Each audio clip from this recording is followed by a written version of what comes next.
তাআলা আনহু বর্ণনা করেন, রাসূল সাল্লাল্লাহু আলাইহি সাল্লাম ইরশাদ করেছেন, আল্লাহ তাআলা জিবরাইল আলাইহিস সালামকে ডেকে বললেন, জান্নাত এবং জান্নাতের অধিবাসীদের জন্য যা প্রস্তুত করা হয়েছে তা দেখে এসো। জিবরাইল আলাইহিস সালাম দেখে এসে বললেন, আপনার ইজ্জতের শপথ, জান্নাত সম্পর্কে যেই শুনবে সে অবশ্যই তাতে প্রবেশ করবে।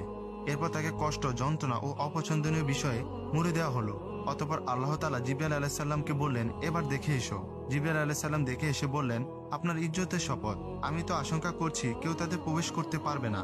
অতঃপর তাকে জাহান্নাম এবং তার অধিবাসীদের জন্য যা প্রস্তুত করা হয়েছে সেগুলি দেখে আসতে বললেন।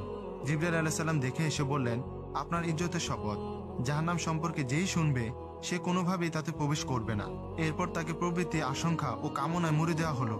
অতঃপর আল্লাহ তাআলা তখন জিবরাইল আলাইহিস সালামকে বললেন, পুনরায় দেখে এসো। জিবরাইল আলাইহিস সালাম দেখে এসে বললেন, আপনার ইজ্জতের ও জালালতের শপথ, আমার ভয় হচ্ছে যে কেউ এর থেকে বাঁচতে পারবে না। রাসূল সাল্লাল্লাহু আলাইহি সাল্লাম বর্ণনা করেন, তিনি বলেন, তোমরা যা ইচ্ছা জাহান্নাম সম্পর্কে বর্ণনা করো, তোমরা যেভাবেই বর্ণনা করো না কেন তার চেয়ে কঠিনতর আর কিছুই নেই। হযরত মাইমুন বিন মেহরাম রাহমাতুল্লাহ আলাইহি বর্ণনা করেন, যখন কোরআনের এই আয়াত নাজিল হলো, তাদের সকলের প্রতিষ্ঠিত স্থান জাহান্নাম। তখন সালমান রাদিয়াল্লাহু তাআলা আনহু মাথায় হাত রেখে 3 দিন কেবল ছুটে চলেছেন, কেউ তাকে থামাতে পারেননি।